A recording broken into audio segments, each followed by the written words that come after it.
السلام عليكم ورحمة الله وبركاته. الحمد لله رب العالمين، والصلاة والسلام على سيد المرسلين وعلى آله وصحبه أجمعين. আল্লাহ সুবহানাহু ওয়া তাআলার মহান দরবারে লাখো শুকরিয়া জ্ঞাপন করছি, যিনি আমাদেরকে দ্বিতীয় মুক্তিযুদ্ধের 1 মাস পূর্তি উপলক্ষে কিছু কথা বলার জন্য এবং শোনার জন্য তৌফিক এনায়েত করেছেন। এজন্য বলি আলহামদুলিল্লাহ। বাংলাদেশে যখন একটি স্বৈরাচারী, অত্যাচারী, অহংকারী, সর্বোপরি মুনাফিক এবং দেশের বিরুদ্ধে ষড়যন্ত্রকারী সন্ত্রাসী এক শাসক জগদ্দল পাথরের মতো চেপে বসেছিল, তিলে তিলে এদেশ থেকে ইসলাম ও মুসলিমদের নাম ও নিশানা মুছে ফেলার জন্য নানামুখী প্রকল্প হাতে নিয়েছিল। বয়স বেশি হলে তাকে রাজাকার, একটু বয়স কম হলে তাদেরকে হয়তো জামাত শিবির নয়তো জঙ্গি আখ্যায়িত করে ওলামাদেরকে বিতর্কিত করার এক গভীর চক্রান্ত শুরু করেছিল। সাইদি সাহেবকে রাজাকার বানালো, জসিমউদ্দিন রহমানীকে জঙ্গি বানালো, হাজার হাজার আলেমদেরকে এবং ছাত্র, স্কুল কলেজ মাদ্রাসার ছাত্র যারাই ইসলামী চেতনায় বিশ্বাসী তাদের কাউকে জামাত শিবির, কাউকে জঙ্গি আখ্যায়িত করে জেলখানা ভরে ফেলেছিল। সন্ত্রাসীদের লক্ষণ হিসেবে দাড়ি রাখা, টাকনুগিরার উপরে পাজামা পরা, গান বাজনা ইত্যাদি অনুষ্ঠান ত্যাগ করা, গার্লফ্রেন্ডদের থেকে সম্পর্ক ছিন্ন করা, এইগুলো যারা করে তারাই হলো জঙ্গি। আল্লাহর নবীর গুরুত্বপূর্ণ সুন্নাহগুলোকে জঙ্গিদের লক্ষণ হিসাবে প্রচার করে কোরআন ও সুন্নাহর সঙ্গে চরমভাবে অবমাননা করেছিল। শুধু তাই না, এদেশের মানুষকে বিভিন্ন দলে বিভিন্ন মতে বিভক্ত করে জাতির ভিতরে এক গৃহযুদ্ধ লাগানোর চক্রান্ত করেছিল। স্বাধীনতার পক্ষে, স্বাধীনতার বিপক্ষে, মুক্তিযুদ্ধের চেতনার পক্ষে, মুক্তিযুদ্ধের চেতনার বিপক্ষে, এভাবে জাতিকে বিভক্ত করে এক চরম মুনাফিকি ষড়যন্ত্র শুরু করেছিল। বলতে বলতে তার জিহ্বা এত দীর্ঘ হয়েছিল, শেষ পর্যন্ত এদেশের ছাত্র জনতার এই বিশাল আন্দোলনকেও রাজাকারের নাতিপুতি আখ্যায়িত করতে দ্বিধাবোধ করেনি। আমার যুবক ভাইদেরকে বলবো, আজকের এই বিস্ফোরণ এটা একদিনের নয়। পানি যখন গরম দেওয়া হয়, এক মুহূর্ত আগেও বোঝা যায় না যে এখনই টকবক করে ফুটে উঠবে, বরং যখন পানি ফুটে উঠবে তার আগ মুহূর্তে একেবারে আওয়াজ থাকে না। ঠিক তেমনি ভাবে তিলে তিলে এদেশের মানুষের ভিতরে ক্ষোভ তৈরি হয়েছিল। যখন কুকুরের মাথায় টুপি পরানো হয়েছিল, যখন তাসলিমা নাসরিনের মতো একটা নাপাক ময়লার কীট, ডাস্টবিনের আবর্জনা এই বাংলার জমিনে আল্লাহ এবং আল্লাহর রসুলকে নিয়ে কটূক্তি করেছিল, এদেশের জনগণ তাওহীদি জনতা ক্ষেপে উঠেছিল এবং সেই পতিতা বাংলাদেশ ছেড়ে বিভিন্ন জায়গায় গিয়ে শেষ পর্যন্ত নরেন্দ্র মোদীর প্রথম বধূ আকারে আশ্রয় পেয়েছিল। কিন্তু নরেন্দ্র মোদীর দ্বিতীয় বধূ যখন এলো, তখন তার আসনটা হয়তো খালি হয়ে গেছে, কারণ সে বুড়ি হয়ে গেছে। বাংলাদেশে যখনই বিগত সরকার, হাসিনা সরকার, আওয়ামী লীগ সরকারের দুর্নীতি প্রকাশ্যে আসে, তখনই একটি জঙ্গি নাটক সাজিয়ে মানুষের দৃষ্টিভঙ্গিকে অন্যদিকে ঘুরিয়ে দিয়েছিল। আমেরিকা, ইউরোপ সহ সারা বিশ্বের মানবতাকে আমি বলবো, আপনারা নিজেরা তদন্ত করুন। বাংলাদেশে এমন কোনো জঙ্গি সংগঠন নেই যারা এদেশের শান্তি শৃঙ্খলা কিংবা বিশ্বের শান্তি শৃঙ্খলার জন্য হুমকি। এগুলো সবই হাসিনার তৈরি করা। যখনই তার এক একটা ইস্যু সামনে চলে আসে, বিতর্কিত কোনো কাজ তার সামনে চলে আসে, সেটাকে ধামাচাপা দেওয়ার জন্য এবং বিশ্বের দৃষ্টিটাকে অন্যদিকে ঘুরিয়ে দেওয়ার জন্য একটা জঙ্গি নাটক সাজিয়ে কোনো একটা ঘটনা ঘটিয়ে দেয়। এরপরে সে মানুষকে বুঝায়, বিশেষ করে পশ্চিমা বিশ্বকে বুঝায় যে এদেশ থেকে আমি যদি চলে যাই তাহলে জঙ্গিবাদ মাথা চাড়া দিয়ে উঠবে। এখন হাসিনা নেই, এখন কি জঙ্গিবাদ মাথা চাড়া দিয়ে উঠেছে? আমি বিশ্বাস করি বরং হাসিনা বিদায়ের পরে এদেশের মানুষের মধ্যে ঐক্য তৈরি হয়েছে, এদেশের মানুষের মধ্যে শান্তি শৃঙ্খলা তৈরি হয়েছে, এমনকি অমুসলিমদের সাথেও এদেশের মানুষের যে ঐতিহ্যবাহী সম্প্রীতি রয়েছে সেটা আবার পুনঃস্থাপিত হয়েছে। হাসিনার চক্রান্ত ছিল তার পতনের পরে একযোগে তার আওয়ামী লীগ গুন্ডাদের মাধ্যমে হিন্দুদের মন্দিরগুলো ভেঙে দেওয়া, হিন্দুদের ব্যবসা প্রতিষ্ঠানে বাড়িঘরে আগুন দিয়ে ভারতকে বুঝানো যে এদেশে হিন্দুদের উপর অত্যাচার হচ্ছে, গণহত্যা চালানো হচ্ছে।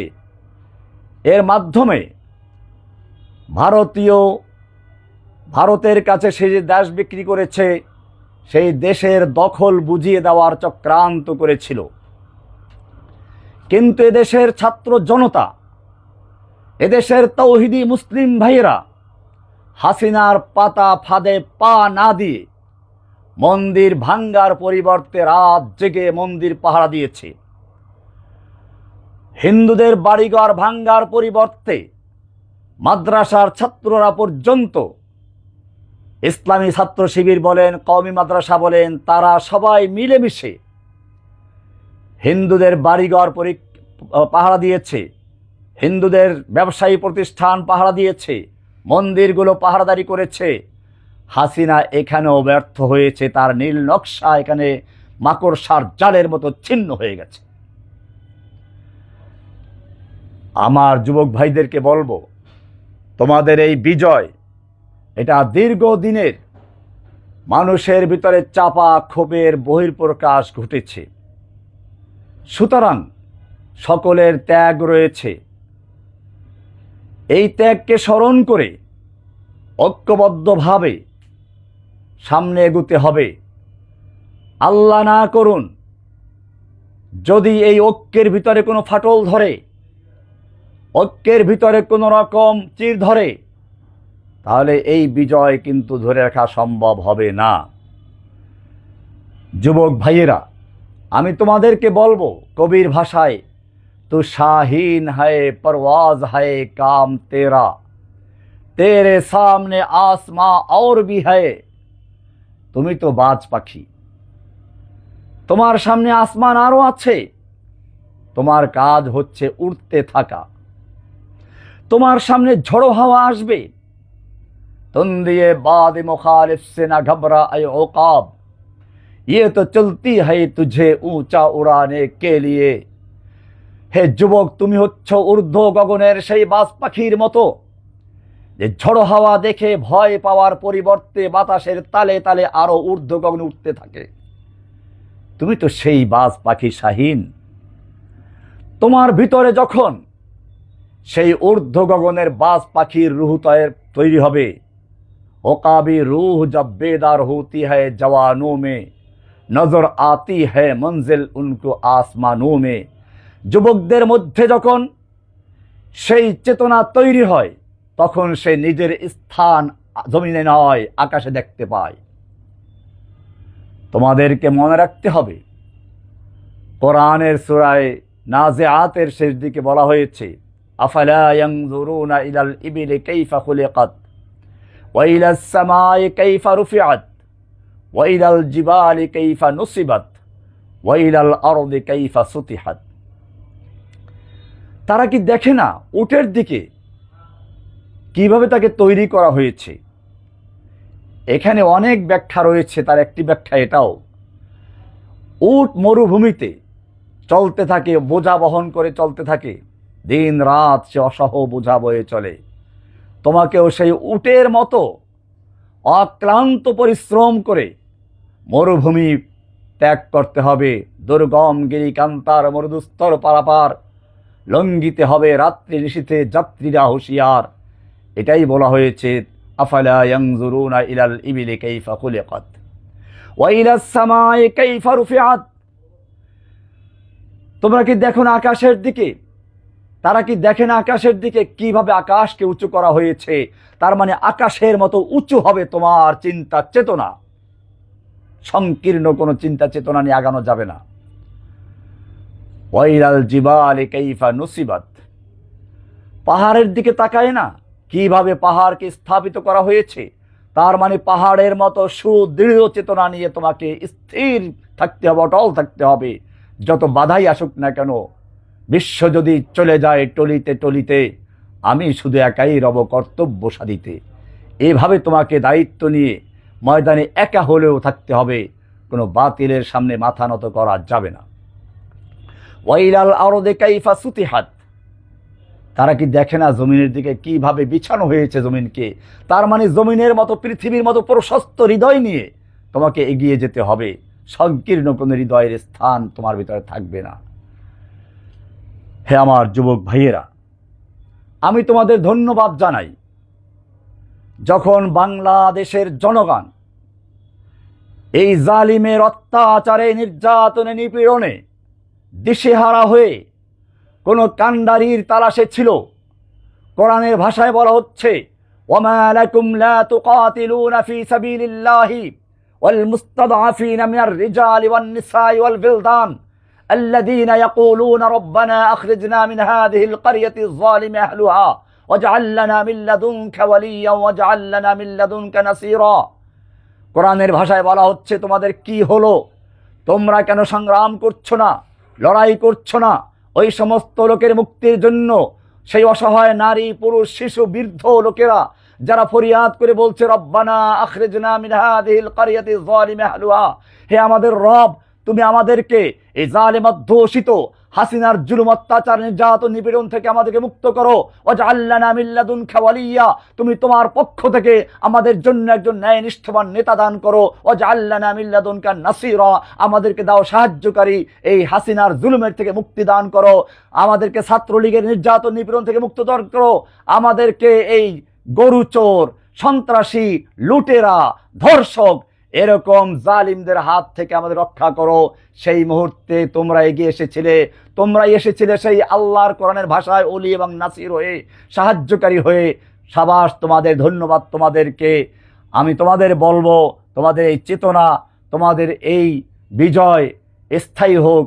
তোমাদের ধন্যবাদ। আমি ধন্যবাদ জানাই আজকের এই মাস প্রতিতে বাংলাদেশের সেনাবাহিনীকে, যারা সময় মতো ভূমিকা নিয়েছিল, সেই পুলিশের মতো পেটুয়া বাহিনীর ভূমিকা পালন না করে এদেশের জনগণের পক্ষে দাঁড়িয়েছিল এবং তাদের ভাবমূর্তি এদেশের ভিতরে যেরকম আরও উজ্জ্বল হয়েছে, বিশ্বব্যাপী তারা সমাদৃত হয়েছে, বিশ্বব্যাপী তাদের ভাবমূর্তি আরও উজ্জ্বল হয়েছে।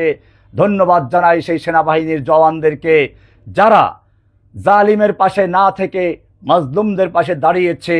এভাবেই যদি এদেশের সেনাবাহিনী সময় সময়ে বিপদের মুহূর্তে জালিমের পক্ষ না নিয়ে মাজলুমের পক্ষ নেয়, শাসকের পক্ষ না নিয়ে জনগণের পক্ষ নেয়, আশা করি এদেশের মানুষের কেউ এদেশের স্বাধীনতা, এদেশের ইসলামের চেতনা কেউ ভুলণ্ঠ করতে সাহস করবে না। আমি ভারতকে সাবধান করে দিচ্ছি, বাংলাদেশের দিকে খবরদার কুনজর দিবে না। বাংলাদেশ সিকিম ভুটান নয়, বাংলাদেশ 18 কোটি মুসলিম জনতার, তাওহিদি জনতার দেশ। এদেশ একটি মসজিদ, এটা আমাদের পবিত্র ভূমি। এদিকে যদি চোখ তুলে তাকাও, সে চোখ উপড়ে ফেলা হবে। এদিকে যদি পা বাড়াও, সে পা ভেঙে দেওয়া হবে। এদিকে হাত বাড়াও, হাত কেটে নেওয়া হবে। যদি বাংলাদেশের দিকে এক পা বাড়াও, আমরা 7 সিস্টারকে বলে দেব, চায়নাকে বলে দেব, চিকেন নেক বন্ধ করে দাও। 7 সিস্টারকে স্বাধীনতার আন্দোলনে ঝাঁপিয়ে পড়তে বলো। কাশ্মীরকে বলবো, তোমরা স্বাধীনতার জন্য তৈরি হও। पाकिस्तान अफगानिस्तान से मैं कहता हूं कि तुम कश्मीर के साथ मदद करो, कश्मीर के आज़ादी के लिए काम करो। আমরা পশ্চিমবঙ্গের মমতা ব্যানার্জিকে বলবো, আপনি বাংলাকে মোদির রাজত্বের থেকে মুক্ত করে স্বাধীনতা ঘোষণা করুন। এভাবে ভারতের প্রত্যেকটা প্রদেশ, খালিস্তিনি সেই শিখদেরকে বলবো, তোমাদের সময় এসেছে, এখনই তোমরা স্বাধীনতার ডাক দাও। সারা অঞ্চল থেকে এই হিন্দুত্ববাদী আন্দোলনকে ধ্বংস করে দিয়ে, ভারতকে টুকরো টুকরো করে দিয়ে ইনশাআল্লাহ এই তাওহিদি জনতা দিল্লির মসনদ পর্যন্ত আবার দখল করবে। সুতরাং আমি ভারতকে বলবো, বাংলাদেশকে নিয়ে বাড়াবাড়ি করো না, জসিমউদ্দিন রহমানিকে নিয়ে বাড়াবাড়ি করো না। জসিমউদ্দিন রহমানি কোনো জঙ্গি নয়, তোমরা তাকে জঙ্গি বানিয়েছ। তওবা করো, হাসিনার থেকে দূরে থাকো, নতুবা হাসিনা নিজেও পচেছে, তোমাদেরকে পচাবে। হাসিনা নিজেও পচেছে, মুক্তিযোদ্ধাদেরকেও পচিয়েছে বাংলাদেশে। আজকে মুক্তিযোদ্ধাদের নাম শুনলে মানুষের সেই আগের শ্রদ্ধা নেই। কে পচালো? হাসিনা পচিয়েছে। বঙ্গবন্ধুর নাম হাসিনা পচিয়েছে। এখন বঙ্গবন্ধু একটা হাস্যকর বিষয়, শেখ মুজিবের মূর্তির গলায় রশি লাগিয়ে ক্রেন দিয়ে টেনে ফেলে দিয়েছে। এত চরম অবমাননা হাসিনার কারণে হয়েছে। তাই ভারতকে বলবো, হাসিনাকে নিয়ে আর নাচানাচি করো না। হাসিনাকে নিয়ে যত নাচানাচি করবে, বিশ্বে তোমার ভাবমূর্তি ততই নষ্ট হবে। এদেশের জনগণ কোনো অন্যায়ের সামনে মাথা নত করে না। অন্যায় যারা করে এবং অন্যায়কে যারা প্রশ্রয় দেয়, তাদের অপরাধ একই। সুতরাং ভারতকে আমরা বলবো, তোমরা অন্যায়ভাবে এই জালিম শাহীর আর সমর্থন করো না। এদেশের মানুষের সঙ্গে শান্তি শৃঙ্খলার সাথে ঐক্যবদ্ধভাবে কাজ করো, তবেই তোমরা আমাদের সাথে আবার মিলেমিশে কাজ করতে পারবে। আমরা ভারতের সঙ্গে সংঘাত চাই না, আমরা চায়নার সঙ্গে সংঘাত চাই না, আমরা আমেরিকার সাথে সংঘাত চাই না, ইউরোপের সঙ্গে সংঘাত চাই না। আমরা এদেশের শান্তিপ্রিয় মুসলিম দেশ, আমরা ইসলাম চর্চা করতে চাই, ইসলামের বিজয় চাই, কিন্তু কারো সাথে সংঘাতে জড়াতে চাই না। কিন্তু যদি আমাদেরকে চ্যালেঞ্জ করা হয়, আমাদের প্রতি যদি অবজ্ঞা করা হয়, আমাদের দেশে যদি বিশৃঙ্খলা সৃষ্টি করা হয়, তাহলে এদেশের তাওহিদি জনতা যেভাবে হাসিনার বিরুদ্ধে ফুঁসে উঠেছে, ঠিক সেভাবেই বাংলাদেশের স্বাধীনতা রক্ষার জন্য, বাংলাদেশের ইসলামকে রক্ষা করার জন্য এদেশের তৌহিদি জনতা ঐক্যবদ্ধভাবে মাঠে নেমে তোমাদের মোকাবেলা করবে। এবং সেদিন বেশি দূরে নয়, যেদিন তোমাদের দেশকেও টুকরো টুকরো করে দিল্লির শাহী মসজিদে আবার তাওহিদের পতাকা পতপত করে উড়বে। আমি বর্তমান সরকারকে বলবো, এই সরকার অনেক ত্যাগ তিতিক্ষার মাধ্যমে এসেছে, দেশ নতুন করে স্বাধীন হয়েছে। সুতরাং হাসিনার তৈরি করা কাটা ছেঁড়া সংবিধান পরিবাদ দিয়ে একটা সম্পূর্ণ বাংলাদেশের মুসলিমদের চেতনার সাথে মিল রেখে নতুন করে একটি সংবিধান তৈরি করা। 2, একটি জাতীয় সঙ্গীত, এদেশের জাতীয় কবি মুসলমান, যেই লোকটা, যেই কবি বাংলাদেশের স্বাধীনতাকে মেনে নেয়নি, ঢাকা বিশ্ববিদ্যালয়কে হওয়ার বাধা সৃষ্টি করেছিল, সেই কবির গান বাংলাদেশের জাতীয় সঙ্গীত হতে পারে না। আমি তাওহীদি জনতাকে বলবো, আপনারা এই দেশ স্বাধীনতায় যাদের ভূমিকা আছে সোচ্চার হন এবং এই বাংলাদেশ বিরোধী এবং শিখ বাংলাদেশের বিশ্ববিদ্যালয় বিরোধী, ঢাকা বিশ্ববিদ্যালয়ের সেই বিরোধিতাকারী রবীন্দ্রনাথের সঙ্গীত বাদ দিয়ে জাতীয় কবি কাজী নজরুল ইসলামের কবিতাকে, অথবা নিজেরা সুন্দর করে নতুন প্রজন্মের যারা কবি আছে তারা এদেশের জাতীয় মুসলিমদের সাথে চেতনার সাথে সম্পর্ক রেখে একটা সুন্দর নতুন জাতীয় সঙ্গীত তৈরি করে সেটাকে এদেশের জাতীয় সঙ্গীত হিসাবে ঘোষণা করার জন্য আমি দাবি জানাচ্ছি। 3, হাসিনার সময় বিভিন্ন আইন তৈরি করে এদেশের মুসলিম জনতাকে দাবিয়ে রাখার চেষ্টা করা হয়েছিল। 57 ধারার আইন, সন্ত্রাস বিরোধী আইন, আইসিটি আইন, বিভিন্ন আইন করে এই কালো আইনের মাধ্যমে যেই তার বিরুদ্ধে কিংবা ইসলামের পক্ষে কথা বলেছে তাদেরকে সন্ত্রাসী বানিয়ে গুম খুন করে প্রতিশোধ নিয়েছে। এই সব কালো আইনগুলো বাতিল করা হোক। হাসিনা আমলে যে সমস্ত মুসলিম ওলামায়ে কেরামদেরকে, নেতৃবৃন্দকে, কর্মীদেরকে বন্দী করা হয়েছে, এখনও যারা বিনা বিচারে জেলখানায় পড়ে আছে, সমস্ত মামলাগুলো প্রত্যাহার করে তাদেরকে বের করে বাংলাদেশের সেনাবাহিনীতে, পুলিশে ভর্তি করাবার জন্য আমি জোর দাবি জানাচ্ছি। এখানে আমি আরও একটা কথা বলে দিই, এই নতুন দ্বিতীয় স্বাধীনতা যুদ্ধে, মুক্তিযুদ্ধে যারা প্রাণ দিয়েছে অথবা আহত হয়েছে, তাদের পরিবারের যোগ্য কোনো লোক থাকলে তাদেরকে পুলিশে, সেনাবাহিনীতে অথবা সরকারি অন্য কোনো চাকরিতে যোগ্যতা অনুযায়ী ভর্তি করাবার জন্য জোর দাবি জানাচ্ছি। এবং যারা আহত হয়ে বিভিন্ন হাসপাতালে রয়েছে, কারো চক্ষু চলে গেছে, কারো হাত চলে গেছে, কারো পা চলে গেছে, এদের প্রত্যেকের সুচিকিৎসার ব্যবস্থা করা এবং তাদের পরিবারকে ক্ষতিপূরণ দেওয়া।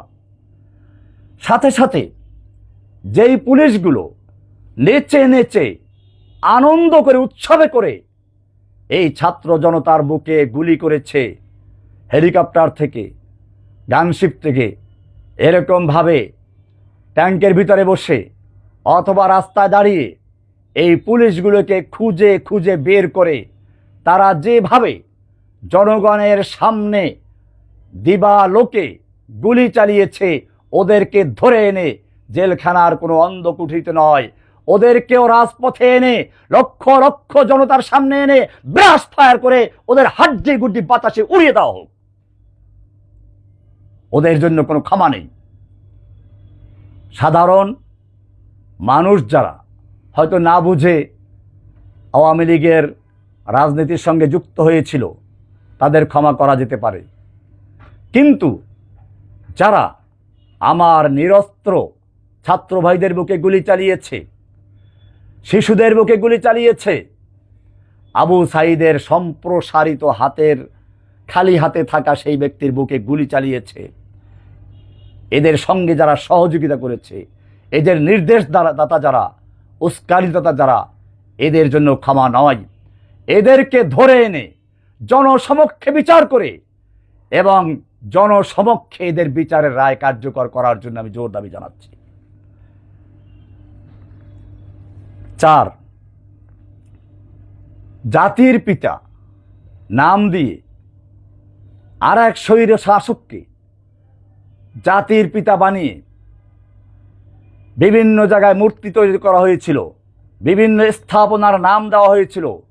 সব জায়গা থেকে মূর্তিগুলোকে সরিয়ে দিয়ে তার জায়গায় বঙ্গবন্ধু নয়, জাতির পিতা ইব্রাহিম আলাইহিস সালামের নাম অনুসারে সমস্ত স্থাপনাগুলোর নামকরণ করা হোক। যত জায়গায় জাতির পিতা রয়েছে সেখানে জাতির পিতার জায়গায় সেই স্বৈরাচারী বঙ্গবন্ধুর নাম বাদ দিয়ে সেখানে ইব্রাহিম আলাইহিস সালামের নাম পুনঃস্থাপিত করা হোক। এমনিভাবে বর্তমানে সরকারি চাকরিতে অনেক পদ খালি রয়েছে। কওমি মাদ্রাসার ছাত্ররাও এই আন্দোলনে ব্যাপকভাবে অংশগ্রহণ করেছে, আহত হয়েছে, নিহত হয়েছে।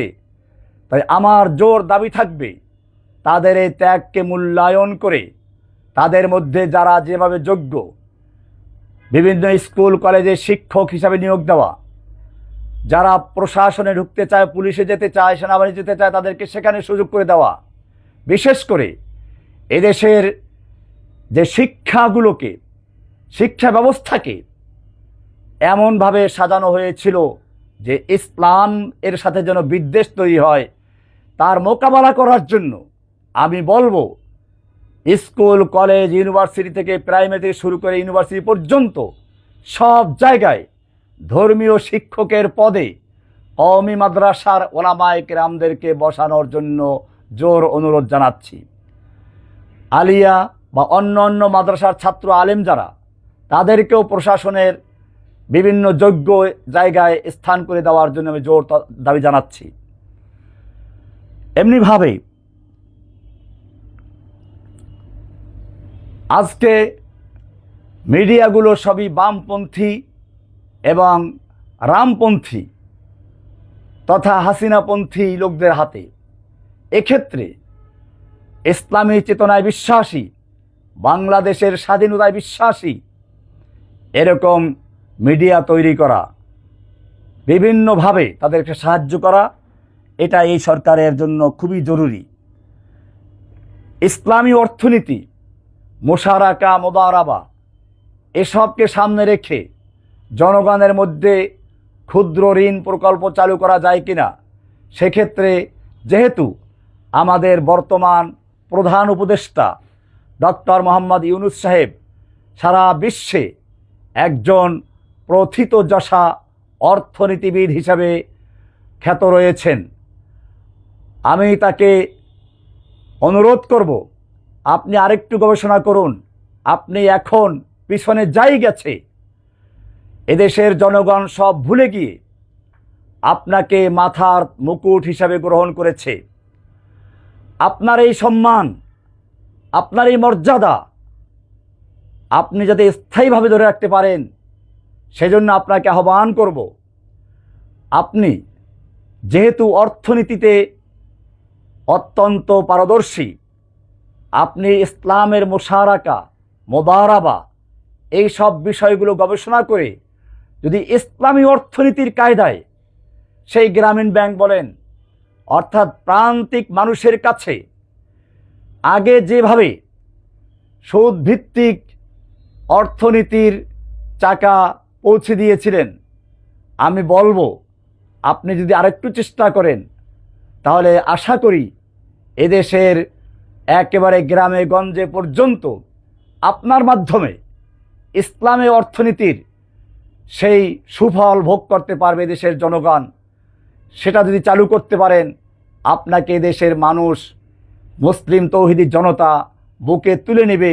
আপনার অতীতের যে সমস্ত সুদের যে কারবারগুলো রয়েছে সেগুলোকে আমরা ভুলে যাব, আপনার সঙ্গে আমরা সহযোগিতা করব, এটাই আমার শেষ প্রত্যাশা। আল্লাহ তাআলা আপনাকে এবং আপনার সঙ্গে যারা উপদেষ্টা পরিষদ রয়েছে সকলকে এদেশের জন্য, এদেশের তৌহিদি জনতার জন্য, আলেম ওলামাদের কল্যাণের জন্য এবং সর্বোপরি ইসলাম ও মুসলিমের জন্য কাজ করার তৌফিক দান করুন। আমিন। ওয়া সাল্লাল্লাহু তাআলা আলা নবিয়িনা মুহাম্মদ ওয়া আলা আলিহি ওয়া সাহবিহি আজমাইন।